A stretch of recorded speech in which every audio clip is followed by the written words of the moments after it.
पुरी रे हेबो ब्रिक्स राष्ट्र समूहर सम्मिलनी disaster risk reduction working group रो द्वितीय वैश्विक सम्मेलन रे जोग देबे ब्रिक्स देशगुड़िकर प्रतिनिधि और विशेषज्ञ माने एथिरे विपर्य परिचालना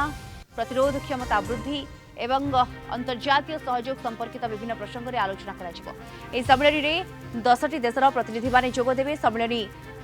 प्रथम दिन में जातीय विपर्य परिचालना प्राधिकरण और राज्यर प्रतिनिधि मानू नहीं आभ्यंतरीण बैठक हो 4 तारिख दिन मुख्यमंत्री एदेबार कार्यक्रम रही ओडिशा रे 1999 महाबात्या आरंभ कर आज पर्यंत प्राकृतिक विपर्यर सफल कहानी उपस्थापित हो प्रतिनिधि मानू कोणार्क बुलाइबार कार्यक्रम रही अग्निशम विभाग और ड्राफ से कार्य कौशल उपस्थापन करेंगे प्रतिनिधि माने आसवा ठारू से विदाय देवा पर्यंत सबु दायित्व राजस्व विभाग को हस्तांतर करा जायछि।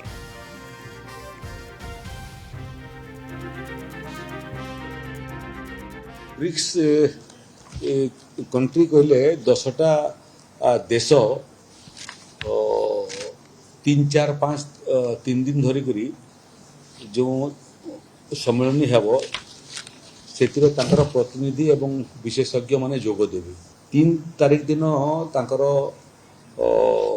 जातीय विपर्य परिचालना प्राधिकरण एवं राज्यर जातीय राज्यर जो प्रतिनिधि मंडल विभिन्न राज्य आसवे एवं देश बाहर जो प्रतिनिधि मैंने आसवे इंटरनाल मीटिंग आभ्यंतरण मीटिंग हेब 4 तारिख दिन जो कार्यक्रम हेब ये कार्यक्रम रे ओडिशार माननीय मुख्यमंत्री मोहन चरण माझी मुख्य अतिथि भाव में उपस्थित रही 1999 मसीहार महाबात्या ठारू आरंभ कर आज पर्यंत जो सफल कहानी प्राकृतिक विपर्य को मुकाबला करिबारे तार मध्य गोटे वीडियो प्रेजेंटेशन हेबो 4 तारिख दिन ओडिशार एक सांस्कृतिक कार्यक्रम मध्य जो माने अतिथि आसीबे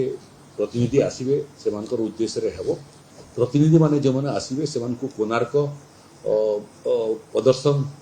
करिबार मध्य कार्यक्रम आमे से भितरे पुरौछु।